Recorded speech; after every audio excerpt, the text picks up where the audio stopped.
అందరికీ జై భీమ్. అతి కొద్ది కాలంలో, అతి కొద్ది రోజుల్లో కొత్త టీపీసీసీ అధ్యక్షుడిని మనం తెలంగాణలో చూడబోతున్నాం. 10 సంవత్సరాలు కాంగ్రెస్ పార్టీ అధికారంలో లేదు తెలంగాణలో. తెలంగాణ ఇచ్చింది, ప్రత్యేక రాష్ట్రం ఇచ్చింది కాంగ్రెస్ పార్టీ. అయినా కూడా తెలంగాణలో కాంగ్రెస్ పార్టీ అధికారంలో లేకుండా 10 సంవత్సరాలు ఉంది. నికార్సైన కాంగ్రెస్ నాయకుల పోరాట ఫలితము, లేక పిసిసి అధ్యక్షుల వారి పోరాట ఫలితం, ఇవన్నీ కలిపి ఈరోజు ఈ అధికారం కాంగ్రెస్ పార్టీకి సొంతమైంది. అటువంటి అధికారం కాంగ్రెస్ పార్టీ చేజిక్కించుకోవడానికి ప్రథమ పాత్ర పోషించింది ఎవరంటే పిసిసి అధ్యక్షుడే. కాంగ్రెస్ పార్టీ అంతటికీ నాయకుడు ఎవరంటే పిసిసి అధ్యక్షుడే తెలంగాణకి. ఇటువంటి అధ్యక్ష పదవి ఇంతకుముందు ఎవరున్నారు అంటే, ప్రస్తుతం కూడా ఉన్నది ఎవరంటే ఇప్పుడు ప్రస్తుత ముఖ్యమంత్రి రేవంత్ రెడ్డి గారు. రేవంత్ రెడ్డి గారి కూర్చున్న కుర్చీను వేరే వారు భర్తీ చేయాలి. ఇప్పుడు రేవంత్ అన్న ఎటువంటి నాయకుడు? కింది స్థాయి నుంచి పైకి వచ్చిన నాయకుడు. అదే కాకుండా ఆయన జీవితంలో అనేక కష్టాలు పడి ఈ స్థాయికి వచ్చాడు. ఆయన వ్యక్తిత్వం ఎటువంటిదంటే పోరాట పటిమలో ముందు వరుసలో ఉంటాడు. వాక్ చాతుర్యం. ఇంకోటి ఏంటంటే చూడడానికి మంచి చరిష్మా కలిగినటువంటి రూపం. ఇవన్నీ కాకుండా ఆయన కాంగ్రెస్ పార్టీలో జాయిన్ అయినప్పుడే చెప్పాడు, కాంగ్రెస్ పార్టీ అధికారంలోకి రావడం కోసం ఏ త్యాగానికైనా సిద్ధం. సీఎం కుర్చీ కోసం నేను పోటీ పడట్లేదు, కాంగ్రెస్ పార్టీని అధికారంలో తీసుకురావడమే నా ధ్యేయం అని పనిచేసిన వ్యక్తి ఎవరంటే రేవంత్ రెడ్డి అన్న. అటువంటి కుర్చీని ఇప్పుడు వేరే వాళ్ళకి ఇవ్వాలంటే ఎటువంటి అర్హతలు ఉండాలి? ఇప్పుడు రేవంత్ రెడ్డి అన్న చేసినప్పుడు అది వేరు, ఇప్పుడున్న పరిస్థితులు వేరు. ఇప్పుడున్నది ప్రతిపక్షంలో ఎవరు? టీఆర్ఎస్, బీజేపీ, 2 ప్రధాన పార్టీలు ఉన్నాయి. ఒక జాతీయ పార్టీ, ఒక ప్రాంతీయ పార్టీ. మనం చూసుకుంటే టీఆర్ఎస్నే చూసుకుందాం. టీఆర్ఎస్లో కేసీఆర్ గారు, హరీష్ రావు గారు, కేటీఆర్ గారు. అసలు వీళ్ళ ముగ్గురి వాక్చాతుర్యం ఎలా ఉందంటే, ముడ్డి చుట్టూ తప్పులు పెట్టుకొని కూడా మేమే తప్పు చేయలేదు అన్నట్లు తప్పు వాళ్ళ వైపు ఉంచుకొని కూడా ఎదుటివాడిని విమర్శించే స్థాయి వాళ్ళది. ఎగ్జాంపుల్, కాంగ్రెస్ పార్టీ అధికారంలో చేపట్టిన వెంటనే అసెంబ్లీ సమావేశాల్లో అసలు ప్రజలందరూ అసలు అవాక్ అయిపోయారు. ఏంటంటే అసెంబ్లీలో కాంగ్రెస్ ఎమ్మెల్యేలు ఇంతమంది ఉంటే అటుపక్క టీఆర్ఎస్ నుంచి ఒక్క హరీష్ రావు గారు ఒకరోజు మాట్లాడుతున్నారు, కేటీఆర్ గారు ఒకరోజు మాట్లాడుతున్నారు. ఇంకా కేసీఆర్ గారు అసెంబ్లీకి రాలే. వారి మాటలు ఎట్లున్నాయంటే, కేటీఆర్ గారు మాట్లాడుతుంటే మన వాళ్ళందరికీ చెమటలు పెట్టేటట్టున్నాయి కాంగ్రెస్ వాళ్ళకి. ఎవరు వాళ్ళ వాగ్దాటి ముందు తట్టుకోలేకపోతున్నారు.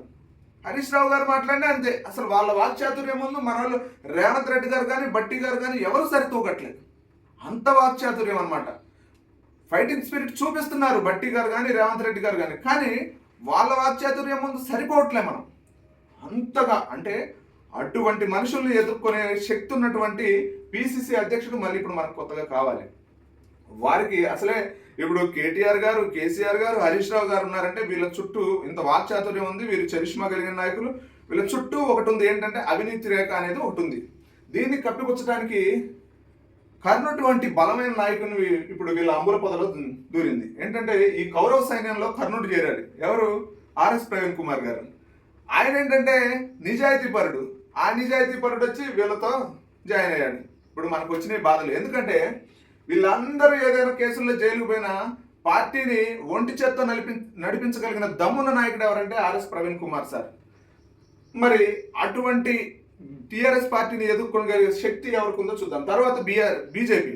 ఈ బీజేపీ వచ్చేసి ఇప్పుడు మరి అసలు వాళ్ళ దాంట్లో చూసుకుంటే రఘునందన్ గారు, ఇటు కిషన్ రెడ్డి గారు, బండి సంజయ్ గారు ఇప్పుడు కొత్తగా అధ్యక్షుడిగా ఎవరిని ఇస్తారని భయం అవుతుంది. ఈటెల రాజేందర్ గారిని కానీ ఇచ్చారనుకో మన కాంగ్రెస్ పార్టీకి వచ్చినట్టే కష్టాలు. ఇప్పుడు అసలుకే బీజేపీ ఎక్కడ అడుగు పెడితే అక్కడ ఖచ్చితంగా వాళ్ళ అధికారం చేపడుతున్నారు. అటువంటిది ఇప్పుడు కాంగ్రెస్ పార్టీతో సమానంగా ఉన్నారు వాళ్ళు ఎంపీలు. మనం 8 గెలిచాం, వాళ్ళు 8 గెలిచారు. అసలు క్లీన్ స్వీప్ చేసుంటే రాహుల్ గాంధీ గారు ప్రధాని అవ్వడానికి కొంత అవకాశం ఉండేది. కానీ ఇప్పుడు రాహుల్ గాంధీ గారు ప్రధాని అవ్వాలంటే మరి ఇప్పుడు ఖచ్చితంగా ఈ పిసిసి అధ్యక్షుడు అనేవారు ప్రధాన పాత్ర పోషించి, ఈసారి బీజేపీకి 8 వచ్చాయి కదా, 8 కాకుండా 0 తీసుకురావాలి. అటువంటి నాయకుడినే మనం ఇప్పుడు పిసిసి అధ్యక్షుడిగా నియమించుకుంటే బాగుంటుంది. సరే, అన్ని ఛానల్స్ కూడా కొంతమంది పేర్లు చెప్తున్నాయి. ఏమేంటంటే పిసిసి అధ్యక్షుడిగా రేస్లో ఉన్నది వచ్చేసి జగ్గారెడ్డి గారు, రాజగోపాల్ రెడ్డి గారు, బలరాం నాయక్ గారు, సంపత్ కుమార్, మహేష్ కుమార్ గారు, మధు యాష్కి. వీళ్ళు కాకుండా నేను కూడా ఒక పేరు ప్రపోజ్ చేస్తున్నా, అదేంటంటే అద్దంకి దయాకర్. సరే, మనం మాట్లాడుకుందాం ఒక్కొక్కరి గురించి. ఇప్పుడు జగ్గారెడ్డి అన్న, జగ్గారెడ్డి అన్న వచ్చేసి మంచి చరిష్మా కలిగిన నాయకుడు, మంచి ఫైటింగ్ స్పిరిట్ ఉంటుంది. ఎవరైనా ఏదైనా దూసుకుపోతాడు. అది మా సొంత వాళ్ళైనా పరాయి వాళ్ళైనా ఎవరైనా జగ్గారెడ్డి అన్నకు ఒకటే, న్యాయం వైపు నిలబడడానికి ఆయన వంతుగా ఖచ్చితంగా నిలబడతారు. అంతేకాకుండా ఈయన కింది స్థాయి నుంచి వచ్చిన నాయకుడు. కౌన్సిలర్ స్థాయి నుంచి ఈయన రాజకీయ జీవితం ప్రారంభమైంది. కౌన్సిలర్, మున్సిపల్ చైర్మన్, తర్వాత ఎమ్మెల్యే. అంటే ఎమ్మెల్యే కూడా జగ్గారెడ్డి అన్న గెలిచింది ఏ పార్టీ నుండి? టీఆర్ఎస్ నుంచి. 2004లో టీఆర్ఎస్ నుంచి గెలిచి తర్వాత వారు 2009 గెలిచిన తర్వాత మన కాంగ్రెస్ పార్టీలోకి వచ్చారు. కాంగ్రెస్ పార్టీలోకి వచ్చిన తర్వాత 2009లో మళ్ళీ కాంగ్రెస్ పార్టీ నుంచి ఎమ్మెల్యేగా గెలిచారు.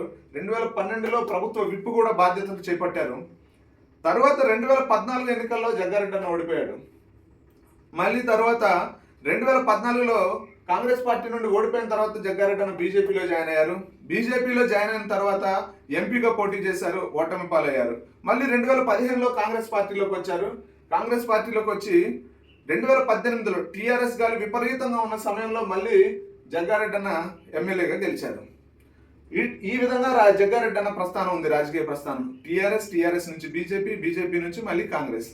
కానీ మనం ఒక్కటి గమనించాలి, కాంగ్రెస్ పార్టీ అత్యంత కష్టకాలం ఉన్న సమయం ఏదంటే 2018 టు 2023. ఎందుకు అంటే కేసీఆర్ గారు ఒక టార్గెట్ పెట్టుకున్నారు. అసలు కాంగ్రెస్ పార్టీ నాకు ప్రతిపక్షం కనుక అసలు ప్రతిపక్షం అనేదే లేకుండా అసలు అక్కడ ఒక్కడు కూడా ఎమ్మెల్యే ఉండకుండా అందరినీ లాగేసుకోవాలనుకున్నారు. దానిలో భాగంగా అరే దళిత ప్రతిపక్ష నేత బట్టి గారు ఉన్నా కూడా ఒక దళితుడిని ముఖ్యమంత్రి చేస్తానన్నాడు. కనీసం దళితుడిని ముఖ్యమంత్రి చేయకపోగా దళితుడు ప్రతిపక్ష నేతగా ఉండటం సహించలేని మన దొరగారు ఆ ప్రతిపక్ష హోదాను లాగేసుకున్నారు. ఎమ్మెల్యేలని సినిమా టికెట్లు కొన్నట్టు కొని వాళ్ళ పార్టీలో చేర్చుకున్నారు. అటువంటి సమయంలో జగ్గారెడ్డి అన్న అమ్ముడు పోలే, కాంగ్రెస్ పార్టీకి అండగా నిలిచారు. మరి జగ్గారెడ్డి అన్న పరిస్థితి చూసుకుందాం. జగ్గారెడ్డి అన్న వ్యక్తిత్వం ఎటువంటిదంటే, నేను టీఆర్ఎస్లో ఒక కర్ణుడు ఉన్నాడని చెప్పాను. అదేవిధంగా మన కాంగ్రెస్లో కూడా ఒక కర్ణుడు ఉన్నాడు, అదే జగ్గారెడ్డి అన్న. ఎటువంటి అంటే ఎవరైనా సాయం దానం అని అడిగితే ఉంటే చేస్తారు, లేకపోతే లేవంటారు. కానీ జగ్గారెడ్డి అన్న వేరు, ఉన్నా లేకపోయినా, లేకపోతే అప్పు తెచ్చేనో వాడికి సాయం చేస్తాడు. అటువంటి వ్యక్తిత్వం ఉన్న వ్యక్తి. కాబట్టి జగ్గారెడ్డి అన్న ముడి చుట్టూ అప్పులే. మరి ఇప్పుడు కేసీఆర్ గారు అందరినీ కొంటున్నాడు, పదవులు ఇచ్చో డబ్బో లేకపోతే ఏదో ఒక రకంగా ఆశ చూపించుకుంటున్నారు. మరి ముడి చుట్టూ అప్పులున్న వ్యక్తి అమ్ముడు పోవాలి కదా ముందు అందరికంటే. కానీ కాంగ్రెస్ పార్టీ కష్టకాలంలో ఉంది, ప్రజల పక్షాన ప్రశ్నించే వాళ్ళు లేరు అని చెప్పి కాంగ్రెస్ పార్టీకి అండగా నిలిచి, అసలు వారు అండగా నిలిచి అసలు ఎంతో పోరాటం అన్నమాట. ప్రజల పక్షాన నిలిచి అసెంబ్లీలో వారి యొక్క వాక్చాతుర్యాన్ని చూపించి, ఒక్క నిమిషం ఆ టీఆర్ఎస్ ప్రభుత్వం 1 నిమిషం 2 నిమిషాలు అవకాశం ఇచ్చినా కూడా వారి యొక్క వాక్చాతుర్యంతో ప్రజా సమస్యలను అసెంబ్లీలో ప్రస్తావించి కష్టకాలంలో కాంగ్రెస్ పార్టీకి అండగా నిలిచింది ఎవరు అంటే అతి గొప్ప నాయకుడు జగ్గారెడ్డి అనే చెప్పాలి. వారి త్యాగానికి మనం ఎప్పుడు కూడా కాంగ్రెస్ పార్టీ రుణపడి ఉండాలి. ఎందుకంటే కష్టంలో ఉన్నప్పుడు మనకి అండగా నిలిచిన వాళ్ళే మన వాళ్ళు, మన స్నేహితులు. కాంగ్రెస్ పార్టీకి నిజమైన స్నేహితుడు ఎవరంటే జగ్గారెడ్డి అన్న. కాబట్టి అందువల్లనే ఇప్పుడు జగ్గారెడ్డి అన్నకు మరి ఎన్ని మార్కులు ఇవ్వాలంటే నేనైతే 70 మార్కులు ఇస్తున్నా పిసిసి అధ్యక్షుడిగా. కానీ అని కొన్ని అనివార్య కారణాల వల్ల జగ్గారెడ్డి అన్న 2023లో ఓడిపోయాడు. సరే, ఓడిపోవడం అంటే ఎవరైనా నిజాయితీగా నిలబడ్డప్పుడు అందులో డబ్బులు లేవు కాబట్టి ఓటమి సహజం. కానీ ఓడినా గెలిచినా కాంగ్రెస్ పార్టీకి నిజమైన స్నేహితుడు ఎవరు? జగ్గారెడ్డి అన్న. అందుకే 100కు 90% జగ్గారెడ్డి అన్న కేసారు. తర్వాత రాజగోపాల్ రెడ్డి గారు నాకు ఇష్టమైనటువంటి నాయకుల్లో ప్రథమంగా ఉండేది కోమటిరెడ్డి బ్రదర్స్. కానీ వారికి నాకు అసలు ఏ సంబంధం లేదు, ఇంతవరకు ఎప్పుడు కలవలేదు. వాస్తవానికి ఇంతవరకు ఎప్పుడు సెకండ్ కూడా ఇవ్వలే వాళ్ళ బ్రదర్స్లో ఎవరికి కూడా. అటువంటి ఈ రాజగోపాల్ రెడ్డి గారు వారంటే నాకు అభిమానం బాగా. ఎందుకు అభిమానం అంటే నేను బై బర్త్ నేను కాంగ్రెస్ కాబట్టి నాకు రాజశేఖర్ రెడ్డి గారు అంటే పిచ్చి అభిమానం అనమాట, అంత అభిమానం. మరి సరే, కొన్ని అనివార్య కారణాల వల్ల జగన్ పార్టీ నుంచి విడిపోయి సొంతగా పార్టీ పెట్టుకుని ఆయన పోరాటం చేస్తున్న సమయంలో రాజశేఖర్ రెడ్డి గారి సంవత్సరికమో లేకపోతే 2 సంవత్సరాల తర్వాత ఏదో సంస్మరణ సభ వస్తుంది. కాంగ్రెస్ పార్టీ ఒక జారీ చేస్తుంది, ఏంటి ఆ సభకి కాంగ్రెస్ నాయకులు ఎవరు పోవద్దని. కానీ రాజగోపాల్ రెడ్డి గారు వెళ్తారు. కానీ ఒకటి గమనించాలి మనం, ఏంటంటే రాజగోపాల్ రెడ్డి బ్రదర్స్ ఏంటంటే నిజమైన బాహుబలుడు. ఎందుకంటే ఇప్పుడు పార్టీ సిద్ధాంతాలు ఒక పక్క, వారు మొదటి నుంచి నేర్చుకున్న సిద్ధాంతాలు ఒక పక్క, వారు నమ్మిన సిద్ధాంతాలు ఫాలో అవ్వాలా లేకపోతే పార్టీ సిద్ధాంతాలు ఫాలో అవ్వాలంటే ఖచ్చితంగా వారు నమ్మిన సిద్ధాంతాన్ని ఫాలో అవుతారు. వాళ్ళు అసలుకి కాంప్రమైజ్ లేదు. ఎందుకంటే రాజశేఖర్ రెడ్డి గారు ఎంతో కష్టపడి కాంగ్రెస్ పార్టీని అధికారంలోకి తీసుకొచ్చారు. వారి యొక్క సభకు వెళ్ళొద్దంటే మేము ఎందుకు వింటామని చెప్పి వారి యొక్క సభకు వెళ్ళిన వ్యక్తులు ఎవరంటే Komatireddy Venkatareddy brothers. Hats off Komatireddy Venkatareddy brothers. అటువంటి నాయకులు, అందుకని నాకు బాగా ఇష్టం అనమాట వీళ్ళంటే. మరి రాజగోపాల్ రెడ్డి అన్న 2014లో ఎంపీగా పోటీ చేసిండు, ఓడిపోయిండ్రు. కానీ వారు ఓటమి తర్వాత కానీ వాళ్ళన్న ప్రతి గెలుపులో కూడా వాళ్ళన్న రాముడు అయితే లక్ష్మణుడు రాగా అండగా నిలిచి ప్రతి వాళ్ళన్న గెలుపులో కూడా రాజగోపాల్ రెడ్డి గారు ఉంటారు. సరే 2014లో ఎంపీగా పోటీ చేసి ఓడిపోయారు. 2016లో ఎమ్మెల్సీగా, స్థానిక సంస్థల ఎమ్మెల్సీగా నల్గొండ నుంచి గెలిచి ఎమ్మెల్సీ అయ్యారు.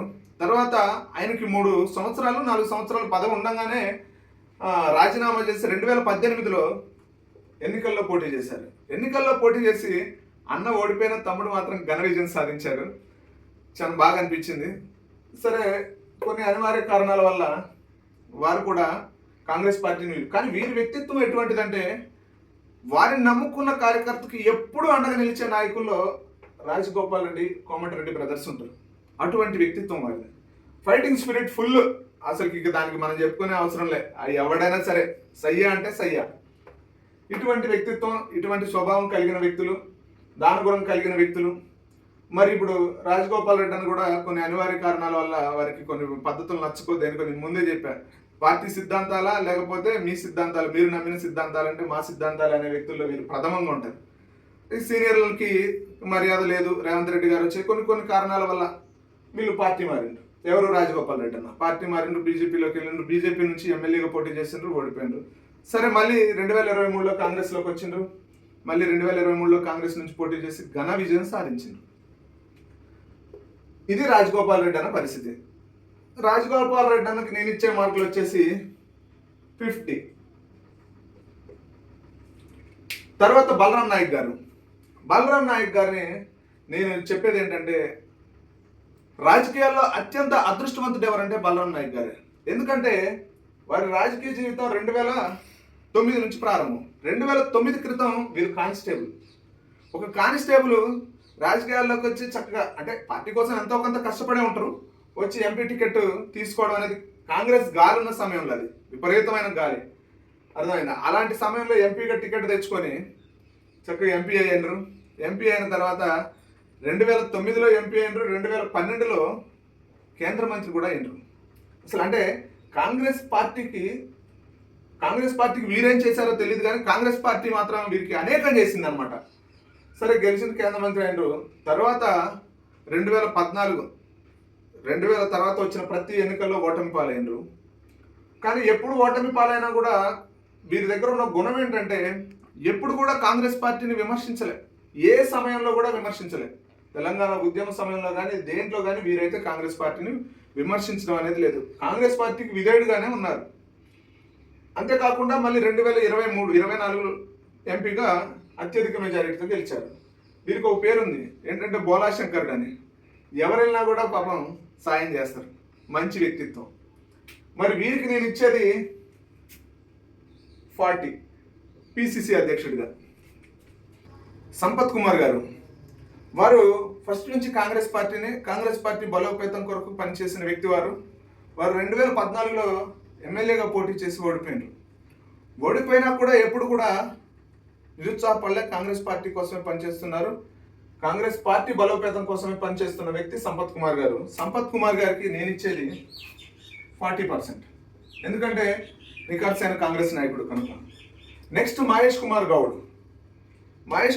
గారి గురించి చెప్పాలంటే, కాంగ్రెస్ పార్టీ 10 సంవత్సరాల తర్వాత అధికారం చేపట్టడంలో క్రియాశీలకమైన పాత్ర పోషించింది ఎవరంటే మహేష్ కుమార్ గౌడ్ గారు. ఎందుకంటే మహేష్ కుమార్ గౌడ్ గారు వర్కింగ్ ప్రెసిడెంట్గా చేశారు.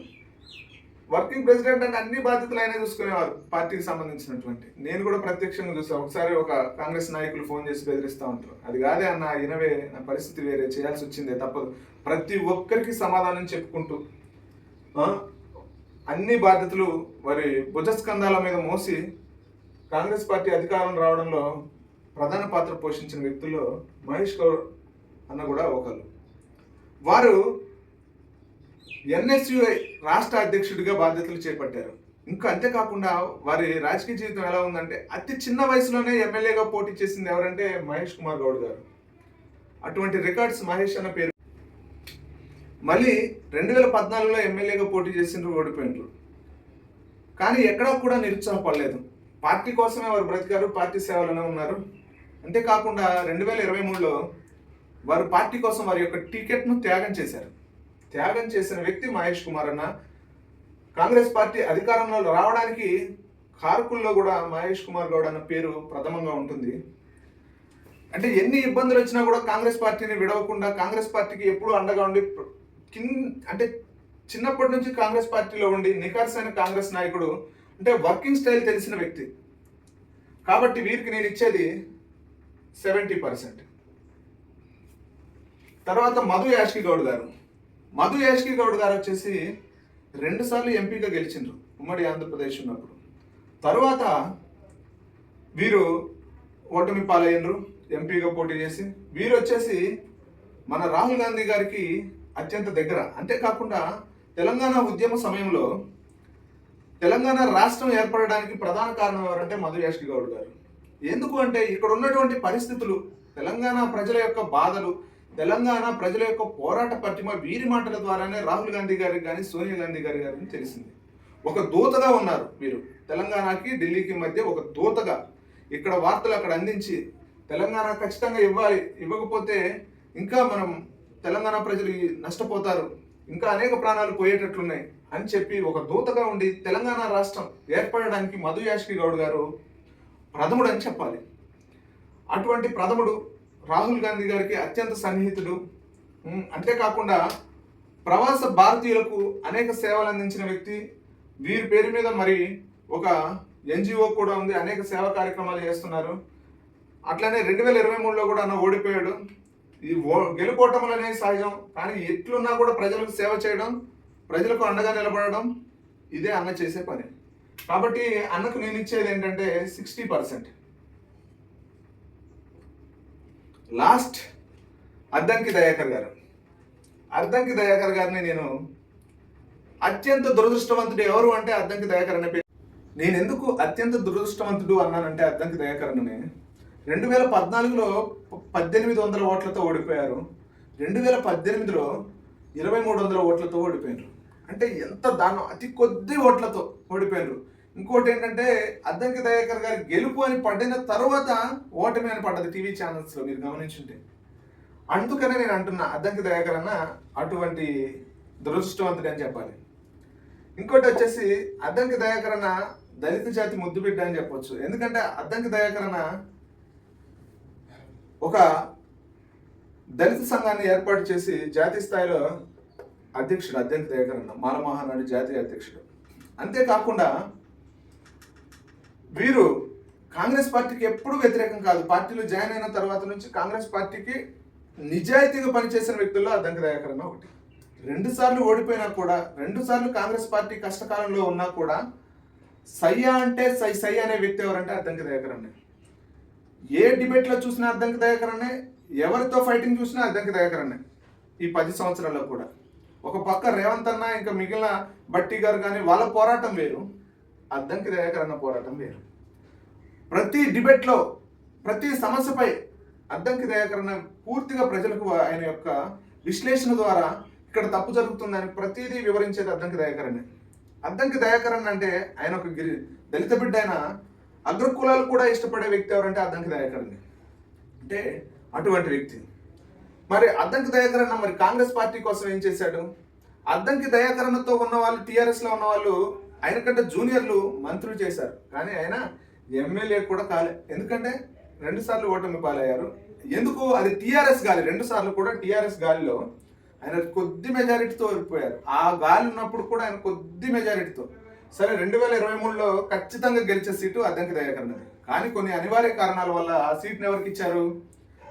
ఆయన ప్రత్యర్థికి ఇచ్చారు, కాంగ్రెస్ పార్టీ. అయినా కూడా ఆయన ఎక్కడ కూడా పార్టీని విమర్శించలేదు. ఆయన ఒక మాట అన్నారు, ఆయన అభిమానులు ఆందోళన చేస్తుంటే మీరు ఎవరు ఆందోళన చేయొద్దు, ఎందుకంటే నా త్యాగం అనేది పెద్దది కాదు. ఎందుకంటే రాహుల్ గాంధీ గారు వాళ్ళ తండ్రిని కోల్పోయారు, వాళ్ళ నాన్నమ్మని కోల్పోయారు. వాళ్ళు ప్రాణత్యాగాలు చేశారు. నేను ఆఫ్టర్ ఆల్ ఒక ఎమ్మెల్యే టికెట్ని వేరే వాళ్ళకి ఇవ్వాల్సి వచ్చింది కనుక మీరు ఎక్కడ కూడా బాధపడొద్దని మళ్ళొకసారి వారి యొక్క దయా హృదయాన్ని, వారి త్యాగాన్ని తెలియజేశారు. అంటే టికెట్ త్యాగం చేసి అక్కడ ఉన్నటువంటి ఎవరికైతే టికెట్ ఇచ్చారో వాళ్ళకి 100% పనిచేసి వాళ్ళని గెలిపించిన దాంట్లో the real hero Addanki Dayakar. తరువాత వారి త్యాగానికి ప్రతిఫలంగా కాంగ్రెస్ పార్టీ ఏం చేసింది, ఎమ్మెల్సీగా అద్దంకి దయాకర్ అని ప్రపోజ్ చేసింది. ప్రతి టీవీ ఛానల్స్లో అద్దంకి దయాకర్, మహేష్ కుమార్ గౌడ్, అద్దంకి దయాకర్, మహేష్ కుమార్ గౌడ్, ఇట్లా స్క్రోలింగ్. ఇంకో ఈ రేపు ఎమ్మెల్సీలుగా వీళ్ళే వీళ్ళే వీళ్ళే వీళ్ళే అని పడి అంతా ఢిల్లీ నుంచి కూడా అద్దంకి దయాకర్ గారు, అద్దంకి దయాకర్ అనే ఫస్ట్ పేరు అనమాట. తర్వాతే మరి మహేష్ కుమార్ గౌడ్ అయినా ఇంకా పేర్లు ఎవరి అయినా సరే తర్వాత ఫస్ట్ పేరు అద్దంకి దయాకర్. అటువంటి అద్దంకి దయాకర్ అన్న పేరు లాస్ట్కి అనౌన్స్ అవుతుంది అనుకున్న సమయంలో లాస్ట్కి గబాన వేరే పేరు బలమూరి వెంకట్. అంటే అప్పుడు కూడా అన్యాయమే. కాంగ్రెస్ పార్టీ నుంచి అన్న ఎప్పుడు లబ్ధి పొందింది లేదు. అప్పుడు కూడా అంటే ఆ పేరు చెప్పకుండా ఉండి వేరే వాళ్ళకి ఇచ్చుంటే బాగుండేదేమో, కానీ ఆ పేరు చెప్పి వేరే వాళ్ళకి ఇస్తే ఆ బాధ ఎంత ఉంటుందంటే కత్తి పెట్టి గుండెల్లో పొడిచి పొడిచి చంపినంత బాధ ఉంటుంది. అటువంటి బాధను కూడా కాంగ్రెస్ పార్టీ గురించి అనుభవించిన వ్యక్తి ఎవరంటే అద్దంకి దయాకర్ అన్న. అప్పుడు కూడా ఒక స్టేట్మెంట్ ఇచ్చాడు అద్దంకి దయాకర్ అన్న, నాకు అంతకంటే గొప్ప పదవి ఇస్తారేమో అందుకనే ఈ పదవి వద్దన్నారు, నన్ను అంతకంటే గౌరవమైన స్థానంలో ఉంచుతారేమో అందుకని నాకు ఈ పదవి ఇవ్వలేదు ఎమ్మెల్సీగా, కనుక ఎవరు బాధపడొద్దు నా అభిమానులు ఎవరు అన్నారు. సరే అది అయిపోయిన తర్వాత మళ్ళీ ఎంపీ ఎలక్షన్స్ వచ్చాయి. సరే ఒక ఎమ్మెల్యే కూడా చనిపోయారు, లాస్య గారని, ఆమె ఎస్సీఏ. అప్పుడు అనుకున్నారు అద్దంకి దయాకర్ అన్న అభిమానులు కానీ, రాష్ట్రంలో అద్దంకి దయాకర్ అంటే ఒక దళిత బిడ్డ అయినా దళితులే కాదు ఆయన అభిమానులు, చాలా మంది అగ్రకుల నాయకులు కూడా ఆయన అభిమానులే. అందరూ అనుకున్నారు ఈసారి ఎమ్మెల్యేగా అయినా పోటీలో ఉంటాడు, లేకపోతే ఎంపీలో అయినా పోటీలో ఉంటాడు, వరంగల్ నుంచి అయినా ఉంటాడు, లేకపోతే ఖచ్చితంగా కంటోన్మెంట్ సికింద్రాబాద్ నుంచి అయినా ఉంటారు అని ఫిక్స్ అయిపోయారు. కానీ అందరు ఫిక్స్ అయిపోయినారు. అందరు కూడా స్టేటస్లు పులి బరిలో దిగుతుంది అని. మళ్ళీ చూస్తే అక్కడేమో టీఆర్ఎస్ పార్టీ నుంచి అభ్యర్థి, కాంగ్రెస్ పార్టీలో లేనట్లు టీఆర్ఎస్ పార్టీ నుంచి అభ్యర్థిని తీసుకొచ్చి ఎంపీ టికెట్ ఇచ్చిండ్రు వరంగల్లో. ఇక్కడేమో బీజేపీ అభ్యర్థికి టికెట్ ఇచ్చిండ్రు. అప్పుడు కూడా అద్దంకి దయాకరానికి మొండి చేయి. అయినా కూడా ఆయన ఎప్పుడు నిరుత్సాహపడలే. ఆయన జీవితమే కాంగ్రెస్ పార్టీకి త్యాగాలనిపించింది. ఒకటి ఆయన జీవితం తెలంగాణ కోసం త్యాగం చేసిండు, రెండు కాంగ్రెస్ పార్టీ కోసం త్యాగం చేసిన వ్యక్తి ఎవరంటే అద్దంకి దయాకర్. ఇప్పుడు కావాల్సింది ఎవరు, కాంగ్రెస్ పార్టీకి ఇప్పుడు పిసిసి అధ్యక్షుడిగా కావాల్సింది ఎవరు, ఫస్ట్ కావాల్సింది పోరాట పటిమ ఉన్న వ్యక్తి, సయ్యా అంటే సయ్యా అనే వ్యక్తి ఎవరంటే అద్దంకి దయాకర్ అన్న.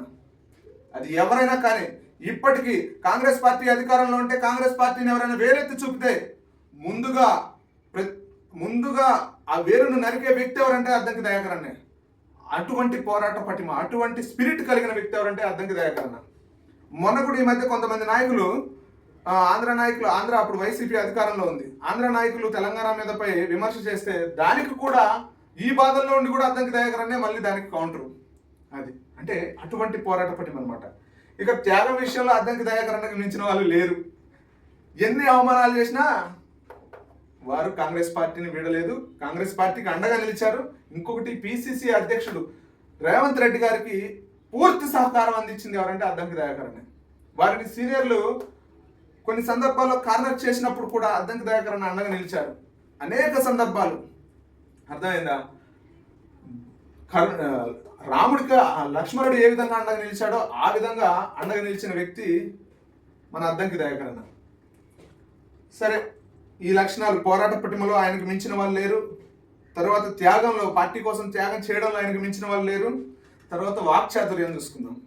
ఇక వాక్చాతుర్యం అంటే అటు చూస్తే కేసీఆర్, కేటీఆర్, హరీష్ రావు, ఇటు చూస్తే బండి సంజయ్, రఘునందన్, మరి ఈటల, వీరందరికీ పోటీ పడాలంటే ఆ వాక్చాతుర్యం ఎవరి దగ్గర ఉంటుంది, వీళ్ళందరూ కాదు, ఇక్కడే అద్దంకి దయాకర్ వల్ల మాత్రమే, అద్దంకి దయాకర్ మాత్రమే వీళ్ళని కట్టడి చేయగలడు. ఎవరిని, మిగిలిన వాళ్ళందరినీ.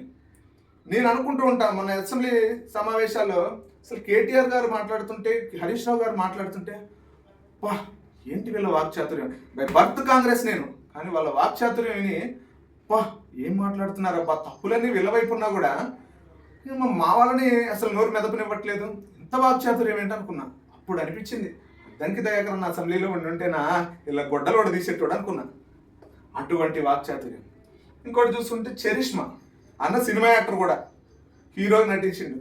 ఎంతో కొంత చరిష్మా కూడా ఉంది అన్నకి. ఆ చిరునవ్వుతో కూడిన నవ్వు చాలా బాగుంటుంది అన్నది. కాబట్టి వీటన్నింటినీ ఇంకోటి ఏంటంటే అన్న యువకుడు. ఇంకోటి అన్న వ్యాపారాలు ఏమీ లేవు. అన్న పూర్తిగా కూడా ఫుల్ టైం రాజకీయ నాయకుడు. కాబట్టి ఎవరికి ఎక్కడ యువకుడు కాబట్టి ఎక్కడ సమస్య ఉన్నా కూడా ఆయన రెస్ట్ తీసుకోకుండా వెళ్ళిపోకూడదు. రెస్ట్ లేకుండా పని చేయాలి. ఇప్పుడు పని చేస్తేనే రాహుల్ గాంధీని ప్రధానమంత్రిని చేయగలుగుతాం, అంతే తప్ప లేకపోతే వచ్చేసారి బీజేపీ పార్టీ ఖచ్చితంగా మనకి రంకుముగుడై కూర్చుంటుంది. కాబట్టి వీరందరూ ఒక లెక్క అయితే అద్దంకి దయాకర్ అన్న ఒక లెక్క. ఈసారి ఖచ్చితంగా అద్దంకి దయాకర్ అన్న లాంటి వ్యక్తికి కాదు అన్నకే పిసిసి అధ్యక్షుడు పదవి ఇవ్వకపోతే కాంగ్రెస్ పార్టీ పాతాళంలోకి పోవడం ఖాయం. నేను అద్దంకి దయాకర్ అన్నకి ఇచ్చేది 100కి 100% మార్కులు. కాబట్టి దయచేసి కాంగ్రెస్ పెద్దలందరూ మీరు అబ్జర్వ్ చేయండి, పరీక్షించండి, ఇటువంటి నాయకుడిని తీయండి. కేసీఆర్ అన్నాడు దళిత ముఖ్యమంత్రిని చేస్తానని, కేసీఆర్ చేయలేకపోయింది. పోనీ కాంగ్రెస్ పార్టీ అయినా దళిత ముఖ్యమంత్రిని చేసిందా? చేయలేదు. పోనీ దళితుడినైనా పిసిసి అధ్యక్షుడిగా నియమించండి. కాంగ్రెస్ పార్టీ అంటే ఒక గౌరవం ఉంటుంది ప్రజల్లో, అది మనకి చాలా ఉపయోగపడుతుంది. ఒక దళిత బిడ్డను పిసిసి అధ్యక్షుడికి చేసిన గౌరవం కాంగ్రెస్ పార్టీకి దక్కుతుంది. మీ అందరికీ చేతులెత్తి మరీ ప్రార్థిస్తున్నా, ఖచ్చితంగా అద్దంకి దయాకర్ అన్నని పిసిసి అధ్యక్షుడిగా నియమించాలని మరొకసారి కోరుకుంటూ జై భీమ్.